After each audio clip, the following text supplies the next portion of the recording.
Hey guys, how you doing? Good morning. Gavin Timms here, and I am with Calvin Jackson. Calvin, how are you? I'm good, and yourself? Yeah, good, good. So guys, Calvin's one of our one-to-one clients, super cool guy from Kansas. And just wanted to give a real quick shout out to you, Calvin, before we get going here. I know you've worked with FedEx and driving under these circumstances, so I appreciate you as much as you're working and all your team for what you're doing and making sure that you're getting deliveries to people. So I appreciate you. So thank you for that. Well, thank you. So let's jump into real estate. I know reached out, you wanted to do, a few people came forward to do a role play because I think it's super important right now for people to see, how to interact, questions to ask. And so we're going to do that quick role play. Then we're going to look at it, kind of see what we could have done better, what went well, and go from there. All right. Okay. So what scenario shall we do? What situation? Let's just do me calling a lead off of one of my cold callers lists. Okay, so this is a lead then that's been pre-screened cold calling. It's come in, you've got some information, and you're just going to call me, all right, after Yes. the VA. Awesome. Correct. All right. So yeah, we haven't got a property here, so we're just going to wing this and kind of see how we go. So we're going to do ring, ring, and you're calling me, so I'm going to answer. All right. Ring, ring. Hello. Yes. May I speak to Gavin, please? Yeah, Gavin speaking. Hey, Gavin. How you doing, Calvin Jackson? You might have spoke with one of my assistants earlier this week. You have a property at 12345 Main Street? Yeah, that's right. I do. I remember that. Or are you still interested in selling it? Yeah, absolutely. Yeah, I think one of your guys reached out and I gave him some information and I think you guys were going to get me an offer or something. Yeah, that's why I'm touching bases, because basically how it works is I'm gonna have a couple questions that I need to ask that my assistant didn't ask you, Okay. and you're probably gonna have a couple questions of me. So basically, to see if this thing can could work out, we're gonna gather all the information we need to gather from each other, and we're gonna move forward. How does that sound? Yeah, that sounds good. Yeah, no problem. Well, good. Hey, can you tell me a little bit about the house? Yeah, so this was one of our rentals. It's actually being rented right now. We get about 700 a month. And you guys reached out, and I think now's a good time for us to sell it. It's in a decent neighborhood. Tenants have been there for about 7 years now. Never had a problem. I haven't been in the house, so I don't know repair wise, but there's been no problem. And like I said, they're still paying on time. Okay, so you say that you haven't been in the house in a while.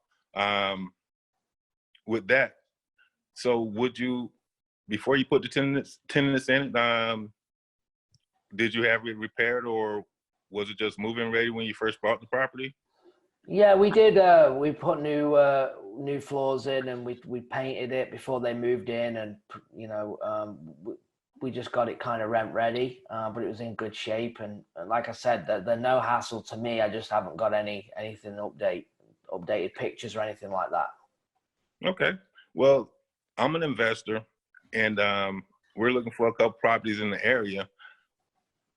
With that property, would you continue to rent it out if I can, let's say, purchase the house basically under a lease option? Oh really? I mean, I think your guy was saying about maybe a cash offer or something. I mean, I'd rather just, get rid of it at this point.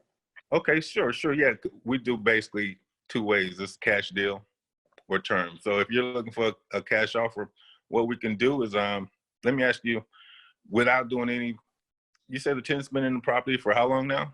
7 years. 7 years. So you haven't done any repairs in the last 7 years. What we can do is, how many rooms is it? My records say that it may be a 3-bedroom, 2-bath. Yeah, that's right. 3-2. Okay. 1-car garage, I see. Yes. Okay. What would you say houses in the area have been going for? I honestly haven't looked. I just got your guys' call, and that's kind of what made me think about, probably selling it. All right. So I haven't looked. Okay. Okay. What do you need to get out the house? That's a good question. I mean, I don't know. The mortgage is real small on it, but I'd like to, probably get about 50,000, something like that. Okay. Okay. 50,000. And 50,000. You come up with that number how? I don't know. That's just kind of what my Just, gut feel is. Yeah, just what I just, want to get. Yeah. well, well, I understand that we all want to get as much as we can for our properties. That's what I'll need to do is, how's the school district? I need to do a little bit of research, a little bit of homework, um, to put together a price for you or Okay. offer, and I can shoot that out through an email. Okay. I guess That's fine. I guess I just asked you about 2 or 3 questions. Yeah. So So what just kind of off food? role play real quick. Okay. Okay. Off role play. Real good job. Yeah, you asked me a question, then asked me another question before I answered, but you obviously picked up on that. The other thing in this situation, right, is obviously when you get on the phone, you want to dive in. You did exactly right. Hey, I need to ask you a few more questions from the VA, from the pre-screen. So I would hit on them early. So it looks like it's this. This is what you talked about, but I need to ask you a few more questions on top of that. And then you would go in maybe more into the repairs. Obviously there's some motivation there. I've even given you a number to go off for you to obviously analyze and look at. The one thing that I would be pushing for, okay, is, okay, how quickly, if we could get you an offer, how quickly would you want to make this happen? All right. Right. Again, a motivation question is as fast as possible, because I'm probably holding something back and I'm not letting on to something that if I'm like, oh, I want a cash offer, now's the right time to sell. And if I'm like, oh, as fast as possible, I'd like to close, I'm probably needing the money for other things. Okay. And it's trying to get into that to try and ask these questions to find and gauge that motivation. Right. So price, how quickly, tomorrow, as fast as we can, meaning that they need money for something. Okay. Okay. So you did a great job. So you would come on, you would build instant rapport to get the conversation from the VA, which was great. All right. You would reiterate what the conversation's already been with the VA and say, hey, I need to ask a few additional questions to get the best offer possible to you. And then you would lead into asking them questions exactly like you did. All right. Okay.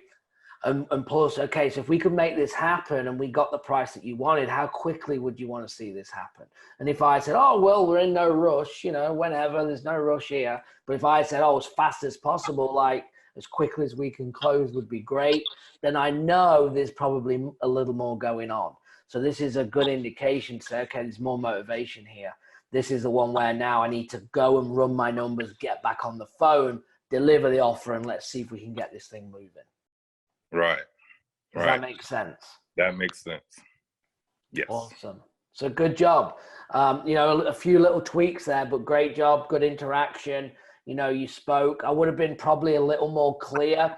You were a bit of, I think you spoke to my colleague on 123 Main Street. I think you own that property. When a cold call's coming in, you want to be a bit more focused in by saying, so if it was me, hey, Calvin, how you doing? You spoke to Jeff yesterday or a few days ago about your property at 123 Main Street. How you doing? Okay. I think you own a property at, that's more of a first call. The VA's already done that. Make sense? Makes sense. In your second call, you're coming in a bit more with, hey, these are the facts. I know you're the owner. I know you spoke to someone on the team, and I know these things about the property, but I need to ask you a few more questions. Is that okay? Right. Okay. So it's a bit more, okay, yeah, we did talk about that. Well, what about these things? What about the roof? Has it got an AC? I know this tenant has been paying. How's everything holding up with this? Are they still making their payments with what's going on right now with this whole virus? Obviously you could have led in with something like that if it's obviously right now. Makes sense? Makes sense. Yes, but all in all, really, really good. Just making them little adjustments is going to probably see a big difference and getting a time commitment. And if I'm more relaxed and saying, well, whenever, just whenever you can, no big deal, not in a rush, you just reached out and I thought I might sell it. Well, you know, the motivation level is a lot lower than if I'm saying, oh, I want a cash offer, I want to sell as soon as we can. Then I know it's more, there's more to it, there's more motivation there. Right. And you would get off, make your offer, call back, same day, next day, get the time, go and deliver your offer, and then put them on follow-up if they don't want to take it. Okay. Make sense? Makes sense. Awesome. Well, I appreciate you. I know we have our call coming up for our one-to-one in 30, so I'll see you on there. All right. Guys, give us a like if this helped. Appreciate you, Calvin. Subscribe to the YouTube channel, to the Facebook group, and we're going to be doing more of these. So, Calvin, I appreciate you. Thank you so much. Thank you, sir. See you in a little bit. All right. Bye-bye. Have a good day.